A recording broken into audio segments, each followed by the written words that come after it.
Today I want to talk to you a little bit more about file organization. This is just based on some questions that I've seen come in over email and some stuff I've noted on Blackboard.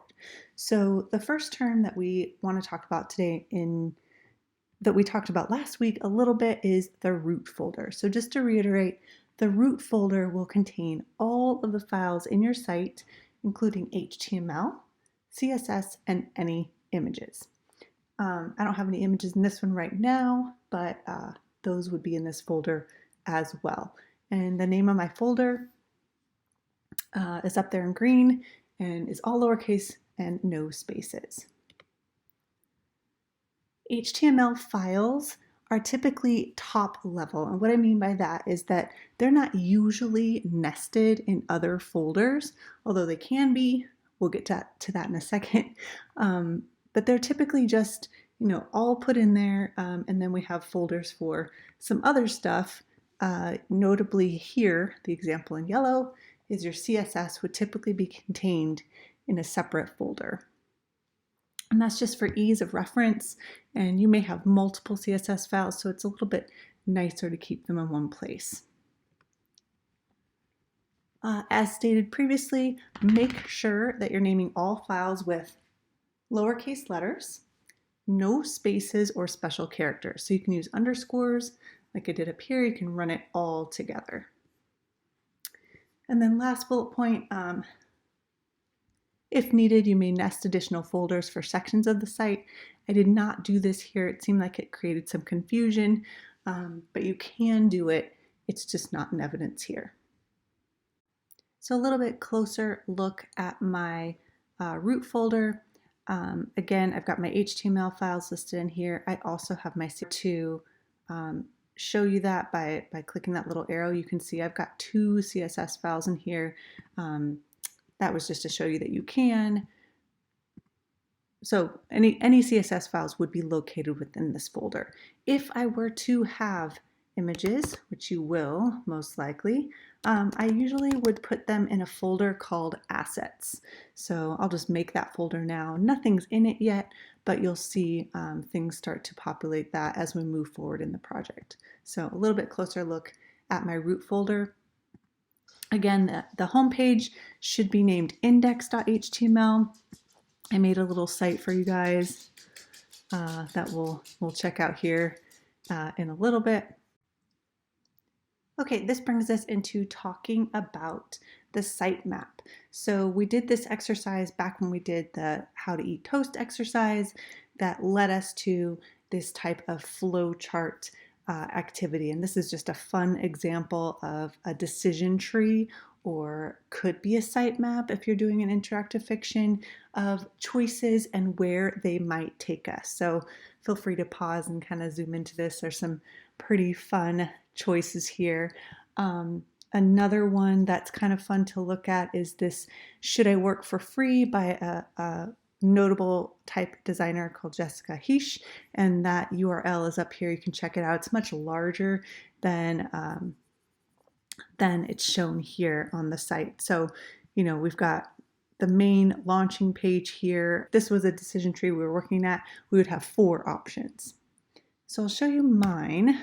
This is a very simple sitemap based on the little demo that I was showing you a bit earlier. And you can see all the pages in my site and how they link to each other. And then I just circled some of the most notable pages, like my start page, which is the home, and then 2 of my ending points, a happy ending in green and a sad ending in red. This slide should look familiar. You're going to create your interaction model or sitemap or decision tree. All of these are appropriate terms to use, where you're going to start making nodes or decisions and then linking those together to create your interaction model. Okay, let's take a closer look at the little site that I made. So I've got my little sitemap pulled up here. I've got my file organization here where you can see my index page, all the pages in my site. I've got my CSS folder and my links. And if I want to take a look at this in a browser, I can just drag this index page into the browser and it will open up for me. So I can tell that this is just looking at it on the browser, because you can see the file path that shows me that it's a desktop, my folder, and then the page that I'm on. But I actually uploaded this to a URL just so that I could show you how the folders work. So up here in the browser, I've got my domain. Don't make fun of me, it's just a stupid, silly domain. And then I've got a slash, and then you'll see Melissa Adventure, which actually is the name of my root folder. And then you don't actually, well, you do see index show up because that's my home page. And then I can click around and go from here, which is my index page, into my Let's Go page, which is kind of my intro. So I'm here on the sitemap. Here in my folder, look at the URL. I've got Melissa Adventure and then the Let's Go HTML, which is here, right with everything else. And then I can make some choices. So I did just kind of a silly, quick little site on whether or not you do your homework or put it off. So we'll go ahead and do homework. It takes me to another page called Homework. You can see in the URL. That page is here in my folder, and that page is represented here in my sitemap. So all this things that I'm asking you to do all plays into making the final project. Another thing I want you to notice in this little mini site is that I've got my title on every page. I've got a little mini footer with a start over link on every page. I've got a little bit of text in here giving some context, and then some link choices. You can have more than two, whatever. Note in my little bar up here, I'm reminding the user of the choice that they made. So I'm saying, oh, you chose this. So now you get to decide if you want to make revisions on your project. That's the choice I made, or put it off till later. I'll go ahead and make the revisions. It takes me to my next page. Look at the URL. Got my folder, revisions.html. That's here. Oops, sorry about that.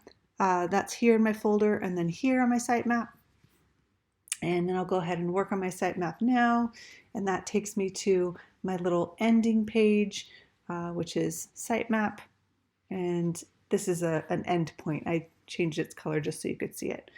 Then I'll start over, do Let's Go. This time I'll hit my nah later. And that takes me to another ending page. So if you look at my sitemap over here, I've got all these different choices, right? I can choose homework or do later. And all of my later pages, all of this ending, are all linked back to the same page. So you can think about, ways that you can interlock these things or kind of work efficiently if you have something that might result in the same end. So that's a little look at my mini site and my sitemap and how my file organization plays into that. So I hope you found that helpful.